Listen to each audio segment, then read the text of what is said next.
गुटखा पाहिजे का गुटखा? इसला तीन, इसला तीन, इसला तीन. कराडात मिळतोय मोक्कार गुटखा. किराणाच्या दुकानापासून समधीकडेच मिळतोय यो गुटखा. किती बी कायदा लावा आणि लावा कसा बी मोक्का, आम्ही नाही थांबणार आणि इसला तीन इकणारच. गुटख्याच्या जोडीला चौका चौकात मावा बी मिळतोय बरं का. अधिकाऱ्यांची आणि कायद्याची कोणासने नाही भीती. सगळं कसं खुल्लम खुल्ला चाललंय बरं का. आता तुम्ही म्हणशीला ही माय मराठी टीव्ही वाली बाई काही बी बडबडती आणि काही बी बातम्या लावती. मग आता बघा हे व्हिडिओ. तुम्हाला यात काय दिसतंय ते जरा सरळ बघा बरं का.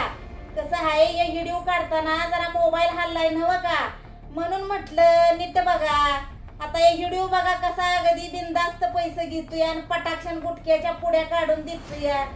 बरं हे एकटाच गडी नाही बरं का, दुसरा तिसरा व्हिडिओ बी बघा, नीट बघा कसा अगदी बिनधास्त काम चाललंय.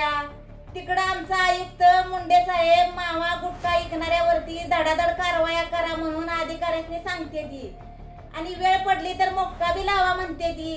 पण आमच्या कराडला लई वेगळं काम दिसतंय राव. इथं कोण बी भ्याला मागीना. समज कसं खुल्लम खुल्ला चाललंय बघा. गुटखा तर मिळतोयच, नुसत्या पानटपरीतच नव्ह तर किराणा मालाच्या दुकानात बी गुटखा. आता खाणारा बी म्हणतोय की आल्या का ह्यो गुटखा डुप्लिकेट तर नव्ह ना, खाताना वाईज भुगा भुगा असल्यागत वाटतंय. आणि मावावाल्यांनी तर काय आपली दुकानं बंद केली ती आणि दुकानाच्या बाहेर चौका चौकात गल्ली बोळात पोत्यात भरून मावा ऐकायचं चालू केलंय बघा. घरातनं रगडून बनवून आणायचं आणि मस्तपैकी इकत बसायचं आणि कोणता साहेब आलाच तर साहेबाला हळूच म्हणायचं समज बंद आहे बघा साहेब.